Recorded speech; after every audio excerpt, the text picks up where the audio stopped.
Hi guys.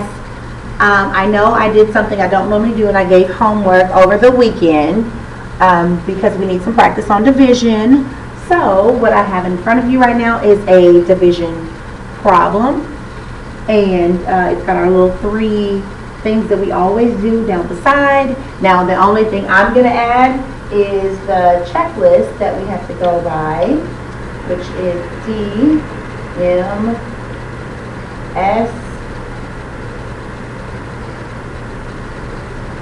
C, D. I had to say it to myself real quick. So we remember this is does McDonald's spell cheeseburgers or Dirty Monkey smell completely bad? Whichever of the two, or however you remember it, please remember the order: D, M, S, C, B. Now I've got 2,536 divided by 13. So off to the side, we remember that we're going to have to make boxes and zeros. We're going to have to check your shoe size, and we need a bank for sure. So first, let's go over the different parts of this. First, we have our divisor.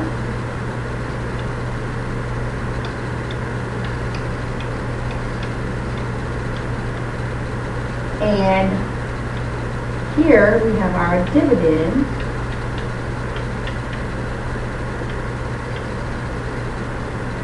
And when we're done, we should have an answer, otherwise known as the quotient. Okay, so first thing we need to do, number one, add our boxes and our zeros by checking our shoe size. So, number 2 has a box, 5 has a box, 3 has a box, and 6 has a box. So what I mean by check your shoe size is we're going to pretend like the number 13 was your shoe size. The number 2 is your friend's shoe size. If you wore a size 13 shoe, could you fit your foot into the size 2? The answer should be no, so we're going to add a 0. Because that's how many times you can put your foot into the size 2 shoe. Now, if you wore a size 13 and the 2 didn't work, could you fit the size 25? And the answer is yes, you can put your foot into the shoe. We know the shoe is going to be big, but your foot at least goes inside the shoe. So we've done both of those items. We made boxes and zeros, we checked our shoe size, and now we're going to create a bank.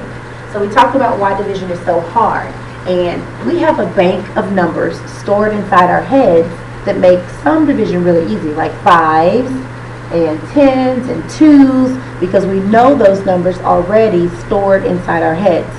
But numbers like 13, we don't know those numbers. We don't know the multiples of 13. We don't have that bank inside of our head. So what we're going to do is create a bank a little at a time. So we're going to try 13 times 1, that's 13. 13 times 2, that's 26. I'm going to add one more just to get us started. 13 times 3, and that's 39. So we have a small bank to start from. And right now, we're trying to figure out how many 13s it takes. Notice I've got my 13s right down here, or some of them. How many 13s does it take to get me close or equal to 25? So I'm looking at my bank. 13 times 2 is really close, but it's too big because it goes over. So my only choice right now is 13 times 1. 1's my answer. It takes 1 13 to get close to 25. So I'm going to put a 1 in the box. I just divided. So we check that off our list. Next, I should be multiplying. This is what the M stands for. I'm going to multiply the 1 times the 13, and I get 13. I just multiplied. So I'm going to check it off my list. Next, I should be subtracting. 25 minus 13, 5 minus 3 is 2, 2 minus 1 is 1. I'm going to check that off my list because I just subtracted. Next, the C stands for compare. As long as the number that I get here is smaller than my divisor here, then I can continue. And 12 is smaller than 13. I just compare. I'm going to check that off my list. Next, the B stands for bring down. We're going to bring down one digit at a time. So that would be the 3. We've just created a brand new number. I brought down. I'm going to check that off my list. Now, I'm at the end of my list, which means I need to start all the way back at the top of the list with division. So I need to divide again. This is when I need my bank. The bank will help me not think so hard and not be so confused when it's time to divide. So right now, we're trying to figure out how many 13s does it take to get close to 123. So I need to check my bank. None of my numbers in my bank get me close enough. I got 13, that's too small, 26, 39, that's too small. So in class, we practice adding more numbers to our bank. So let's do 13 times 4.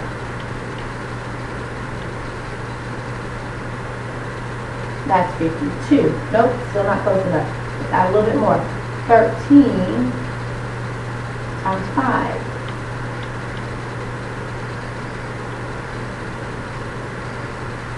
That's 65. Nope, still not close enough. 13 times 6.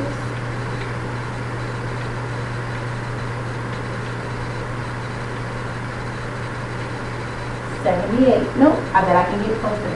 13 times 7.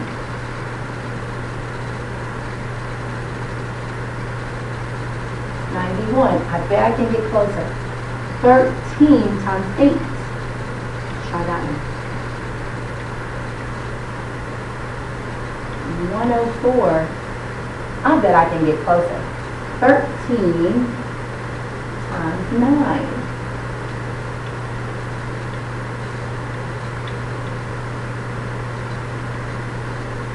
And that is 107.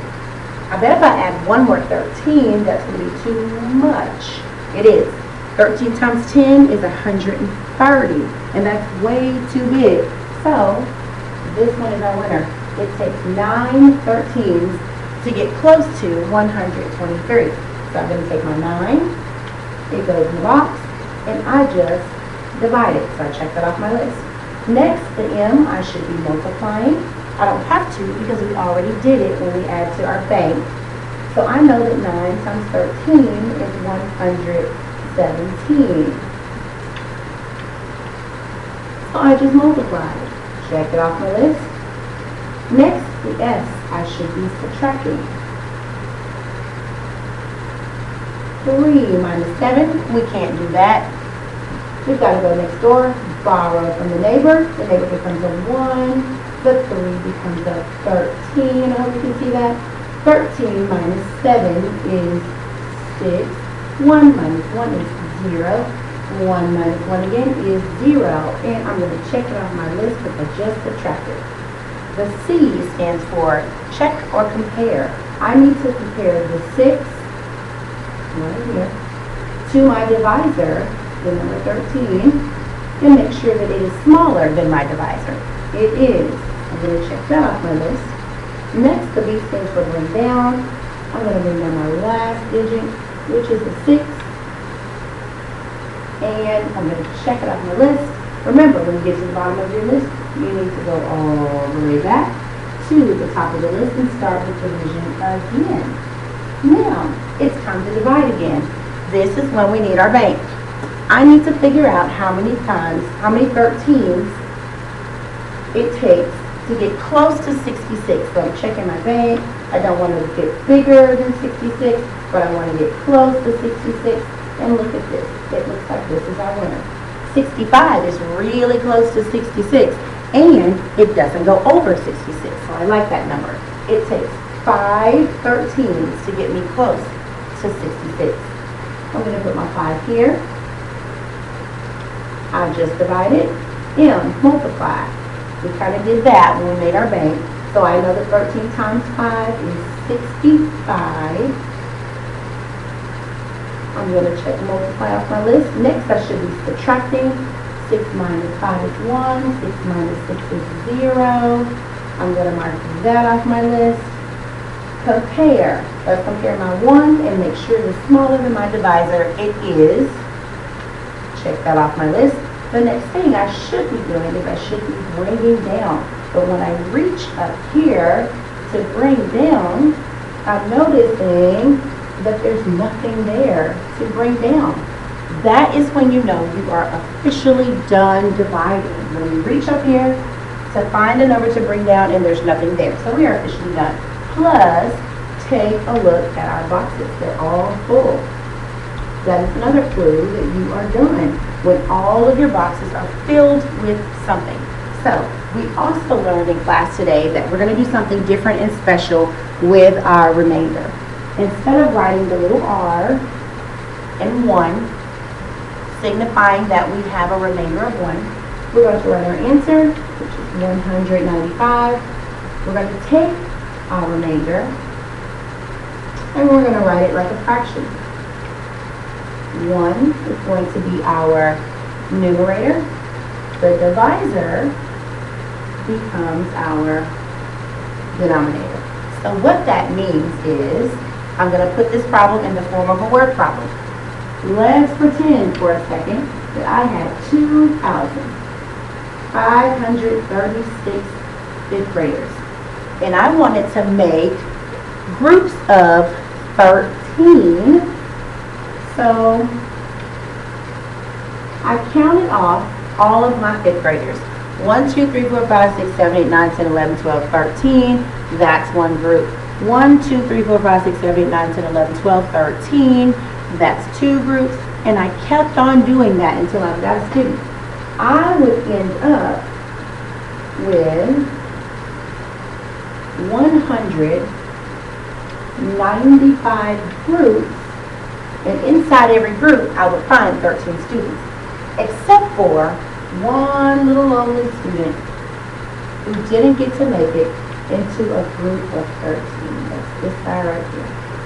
I think I'm covering up. Yep, sorry. There we go. Our one little lonely student was left over by himself who could not be put into a group of 13. That's what our answer means. It means we've got 195 groups, all with 13 people, and then one person out of 13 remaining. All right, guys. Please, your time when you're doing your division this weekend, give it a try, even if it's not perfect. Bring what you did back to me on Monday, all completed the best that you can, and then we will pick this up again on Monday. All right, guys, have a great weekend, and I will see you then.